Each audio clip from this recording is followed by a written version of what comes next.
Hi everyone, this is Da-hyun Oh, and I'm assistant professor at San Luis State University in the Department of Chemical and Materials Engineering. Today we will do a simple experiment to show how the energy transforms into the different form.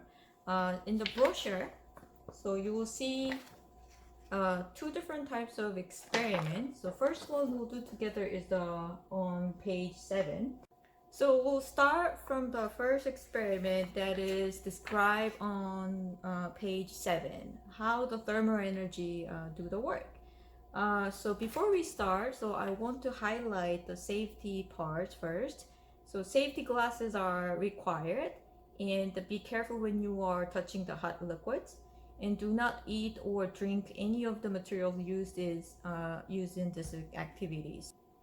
If you don't have a safety glasses, you can wear other type of goggle that is available in your house, or any type of face shield is valid. So for me, when I'm going to deal with hot water, so I'm gonna put my face shield. So I'm filling the water, the cold water in my first bowl, and I'm gonna place it on the table.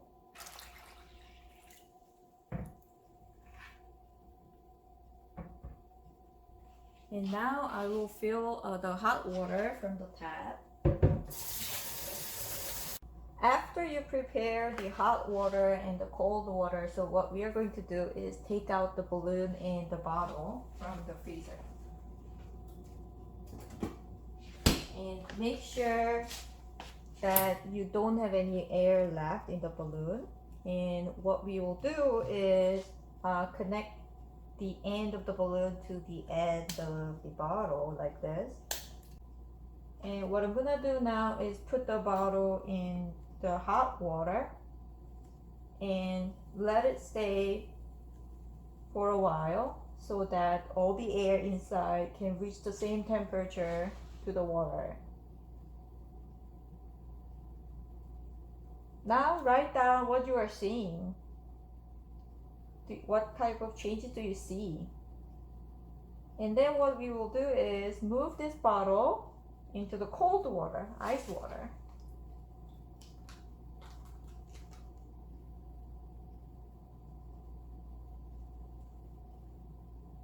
And wait a little bit to let it cool. And write down again what you are seeing. So in this demonstration, what you observed is the air get the heat energies from the hot water and then get expanded, and it's showing that the balloon is getting bigger.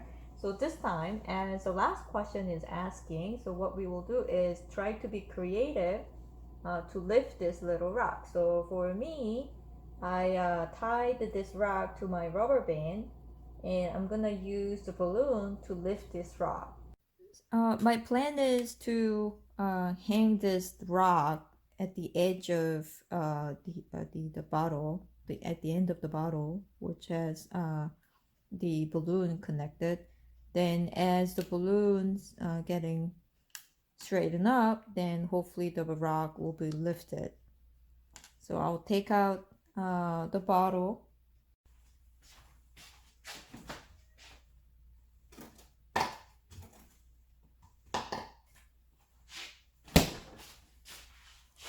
So here's my bottle and balloon, and I'll connect the balloon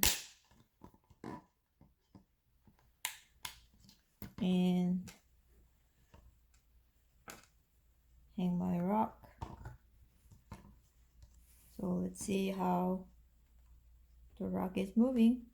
Okay, there we go.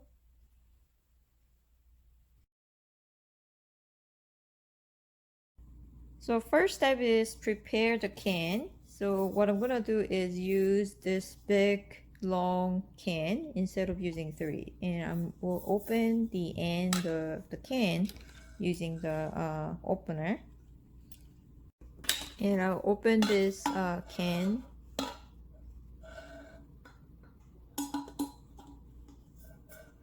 And make sure that you ask to your parents to help.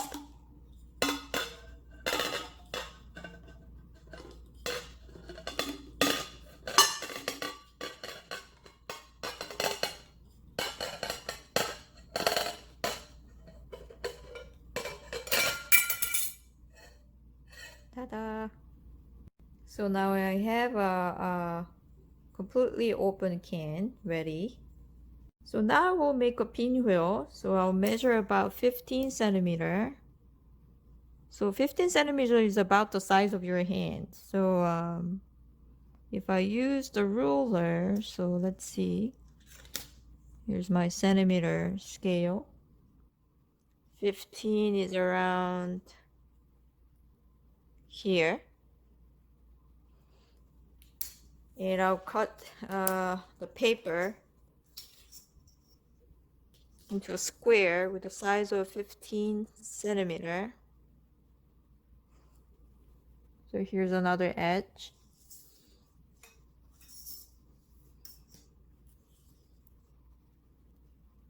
And maybe that was tilted a little bit. 15 centimeter.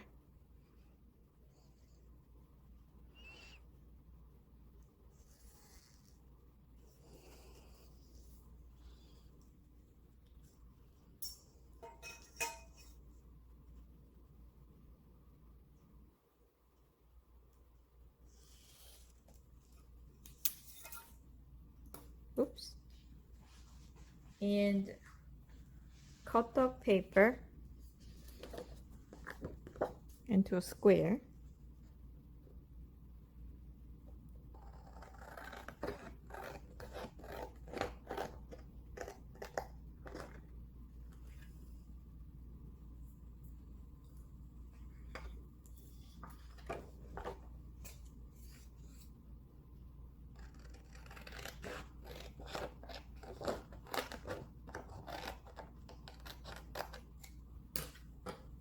So I'll use the back side of the paper.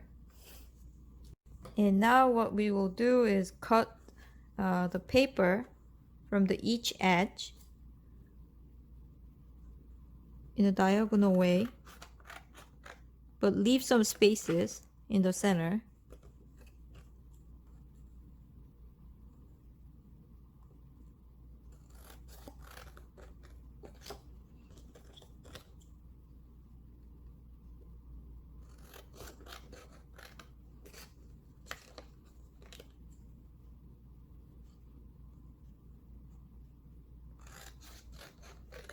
Like this. So you still have some space left in the middle. Don't try to cut all the way, then you can't really fold it, right? So and afterward what we will do is we'll fold each edges of the paper and tape it on the center. So what we will do is now we'll fold this paper and tape it. So fold it, not every edges, but like every the other one. Here, this guy, and next one. Oops. This one, and this, and then the last one. And I'll put the tape in the center.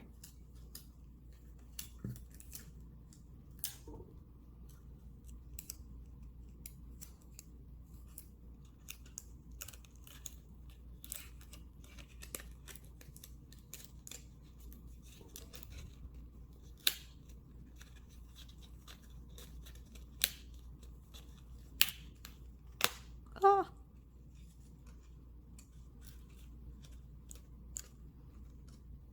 Guess I need a pin, or I'll put the extra tape.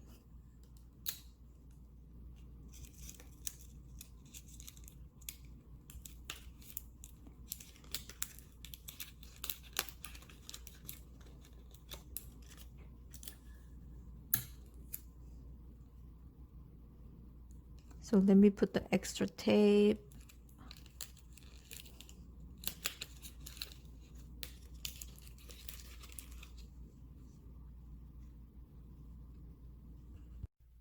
So after you're ready with the pinwheel, our goal is to put the pinwheel on top of this cylinder.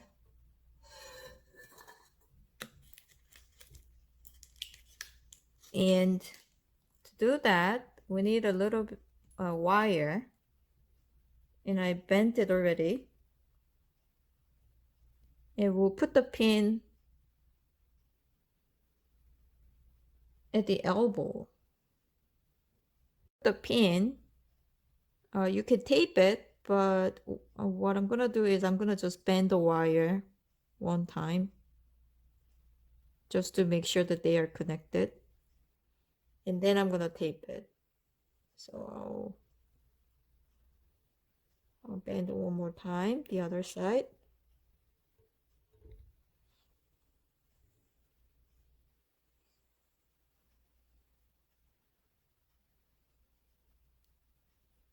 I don't think I need a tape, so I'll just use as it is.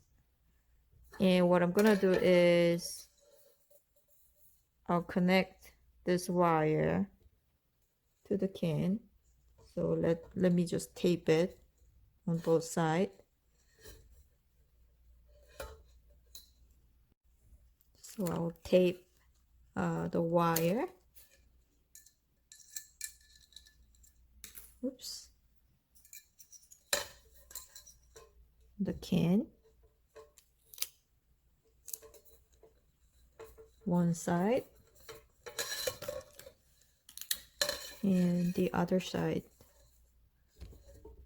So quickly check, see if the height on both sides are pretty similar. So tape the other side.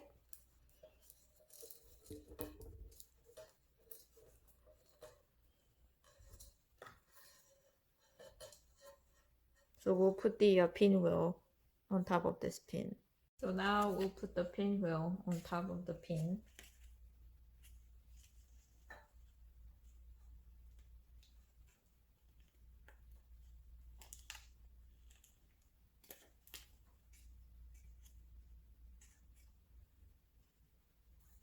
Ta-da!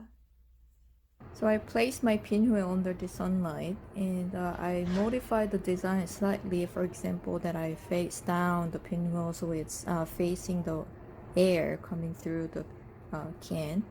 And I also added some aluminum foil see if I can intensify the sunlight. So you can modify the design and observe what happens. So I observed my pinwheel for a few hours, but I think because the temperatures are overall pretty much the same under the sunlight, the air movement is not happening like toward a certain direction, so there is no like a flow of the air.